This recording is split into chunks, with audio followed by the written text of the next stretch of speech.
Alors, bonjour à tous. Vraiment merci à SPS, merci Eric, merci Catherine. On ne le dira jamais assez de la qualité des intervenants qu'ils arrivent à rassembler dans une journée.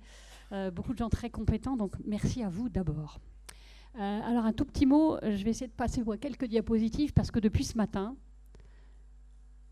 on entend beaucoup parler d'actions, ce que j'appellerais moi sur les symptômes, c'est-à-dire sur les conséquences de toutes ces problématiques de psychopathologie du travail. Et très clairement, moi, mon combat, et je l'annonce comme tel, mon combat est vraiment d'agir sur les causes. Alors, je ne me suis pas présentée, je suis un vieux médecin, j'ai fait Sciences Po, c'était il y a très longtemps. J'ai eu 3 vies, j'ai fait vraiment de la médecine, je me suis intéressée à la communication santé, et je fais maintenant de la prévention, effectivement, des risques psychosociaux, la prévention de la santé dans toutes les organisations, que ce soit des entreprises publiques ou privées, que ce soit dans le secteur industriel, dans le secteur des services ou dans le médico-social. Et je peux vous dire, on est toute une équipe à travailler là-dessus aujourd'hui. On a des chiffres pleins. Mais je ne vais pas vous embêter avec tous ces chiffres-là. En revanche, on a réalisé plus de 250 diagnostics, pour que vous sachiez d'où je parle. On a réalisé plus de 250 diagnostics dans toutes ces entreprises, dans toutes ces organisations. Et le constat est terrible, hein. Alors, je vous laisse lire quelques-uns des chiffres, ça peu importe. On a mis au point une méthode pour expliquer ce que c'est que la qualité de vie au travail, parce que la qualité de vie au travail aujourd'hui, c'est beaucoup ce qu'on appelle les happy trucs, hein, les tables de ping-pong, les baby-foot, et pardon, mais on traite beaucoup de choses, même pardon, je vais dire, l'activité physique, la sophrologie, la méditation, les massages. Je vois de plus en plus de massages dans les entreprises. Mais là encore, est-ce que c'est ça la qualité de vie au travail? C'est de la qualité de vie, mais ce n'est pas de la qualité de vie au travail. C'est pour ça que je me bats contre le bien-être au travail. J'en ai marre d'entendre parler de ce bien-être au travail. Moi, je me bats pour le être bien au travail. Et je vais vous expliquer pourquoi. Alors avant, je voudrais vous montrer simplement que la prévention, vous connaissez tous ça. On a beaucoup parlé depuis ce matin, et je vais me lever, on a beaucoup parlé de ça. Voilà, la prévention tertiaire. S'occuper des personnes qui sont en souffrance. Et c'est essentiel, et il faut le faire, et il faut l'organiser. Et c'est ce que vous êtes en train de faire. Aujourd'hui, il y a un énorme travail à faire sur ce qu'on appelle, nous, la prévention secondaire, c'est-à-dire l'axe managérial. Comment est-ce qu'on va s'occuper des managers pour éviter que les gens deviennent malades? C'est là que sont déjà une grande partie des enjeux. Et vous allez voir, Philippe a mis en place dans les hôpitaux une méthode remarquable. Et enfin, le troisième élément sur lequel on travaille aussi énormément, c'est la prévention primaire. Comment est-ce qu'on va réduire les causes de ce stress à l'origine, qui sont des causes très souvent organisationnelles?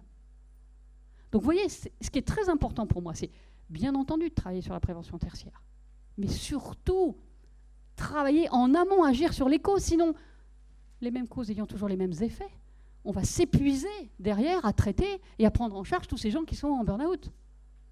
Est-ce que je suis claire là? Alors qu'est-ce qu'on fait, nous? Est-ce que ça va marcher? Oh, j'ai écrit un bouquin, pardon, ça s'appelle « Et si on travaillait autrement ?» Parce que tout le problème vient du travail. Et c'est ça qu'il faut bien comprendre. Les causes originelles viennent du travail aujourd'hui, de la complexité du travail, de la rapidité du travail, des interruptions de tâches qu'on vit tous, hein, de cette pression temporelle, comme ils disent. Et donc notre méthode à nous, eh ben, c'est de dire, arrêtons le bien-être au travail. Alors je suis un peu provocatrice quand je dis ça, hein, parce que moi aussi j'aime bien les massages, je vous rassure, et je trouve que la sophrologie ou la méditation, ça fait beaucoup de bien. Mais en revanche, ce qui est très important, c'est le être bien au travail. On a construit une méthode. Je reste quand même profondément une scientifique. Donc la méthode me semble essentielle. Et cette méthode, bah, c'est être bien à 5 niveaux. Vous allez le voir.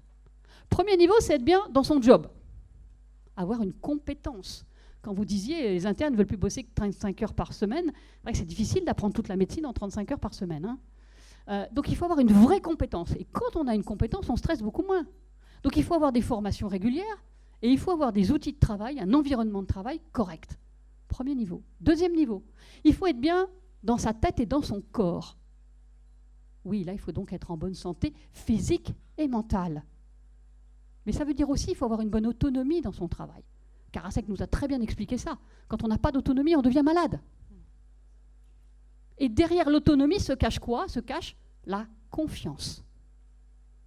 Mot-clé aujourd'hui si on veut traiter tous ces sujets. Troisième niveau, c'est être bien dans son organisation de travail avec son manager. Et là, on est au cœur du sujet. Là, on rentre vraiment dans ce qu'on appelle le contenu du travail, la charge de travail, les changements dans le travail. Énorme aujourd'hui les changements. Il n'y a pas une organisation qui n'est pas en transformation. Ça bouge tout le temps. Et les relations avec le manager. Quatrième niveau, être bien dans ses relations de travail. Alors là, de quoi parle-t-on? On va parler du respect, bien entendu. Du respect des personnes, du respect des individus. On va parler de l'équilibre vie professionnelle, vie personnelle. Mais on va surtout parler du collectif, de l'importance du soutien, de la solidarité, de l'entraide. Ça, ce sont les vrais sujets aussi, qui vont permettre de tenir dans une organisation.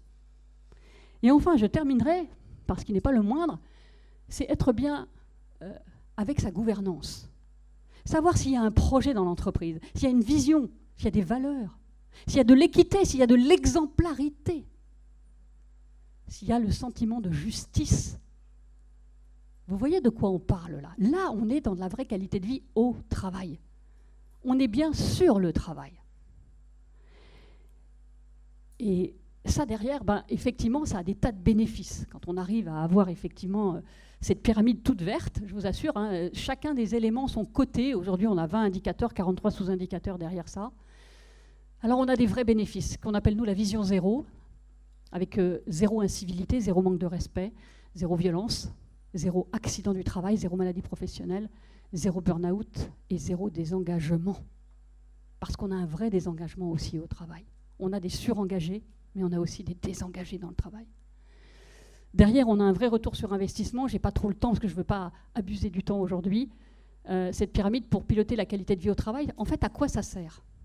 Le être bien au travail, c'est juste permettre aux gens de bien faire leur travail.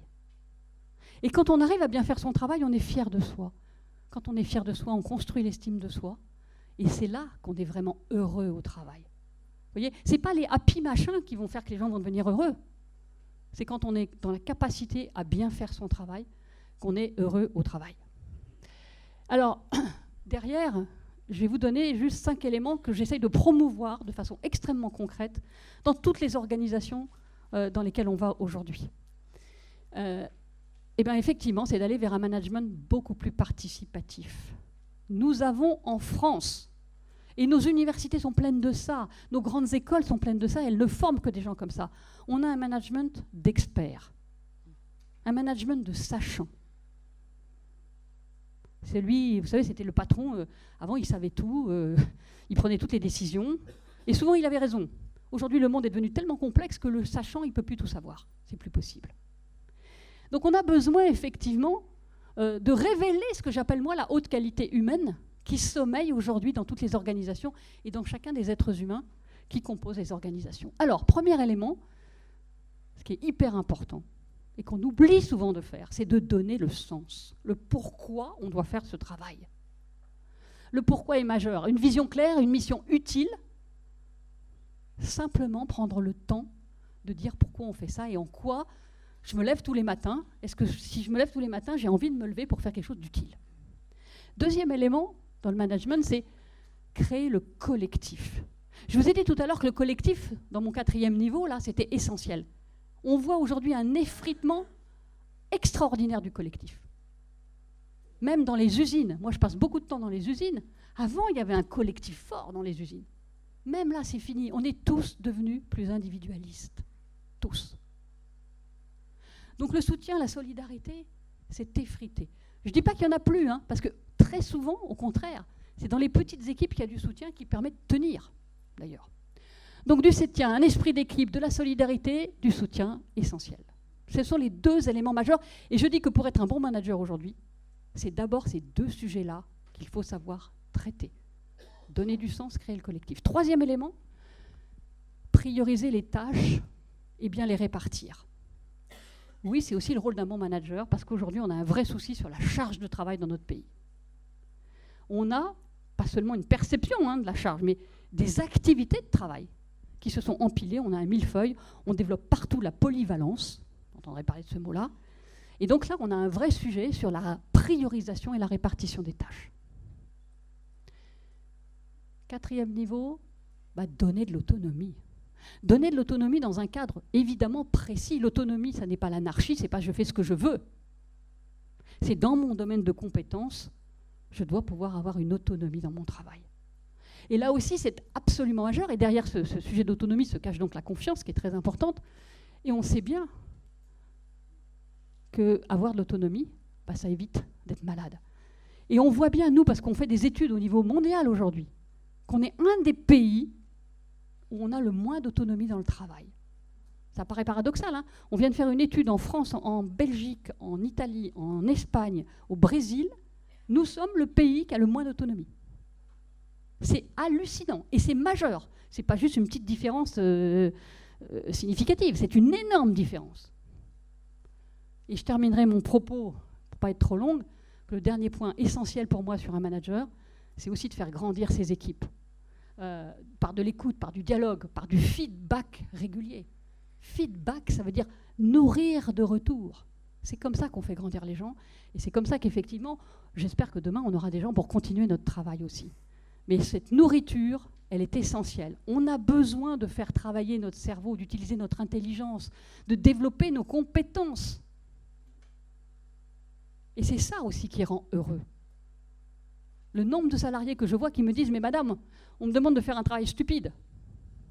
Quand j'arrive, je laisse mon cerveau à l'entrée. Je viens faire mon travail, je fais des procédures toute la journée, je repars le soir, je remets mon cerveau, et là, je vais m'éclater dans des associations, dans des syndicats, dans autre chose. Mais vous vous rendez compte aussi sur un plan purement social, quel gâchis pour notre économie, tous ces gens qui n'utilisent pas leur cerveau. Bon, je vous laisse à votre réflexion. Voilà un certain nombre d'entreprises pour lesquelles nous travaillons. Je voudrais conclure en disant simplement que je voudrais être très optimiste. C'est en train de bouger. C'est long. C'est pas facile. Il y a encore beaucoup de boulot et je pense qu'on a du travail pour 25 ans. Mais c'est juste génial. Je vous remercie.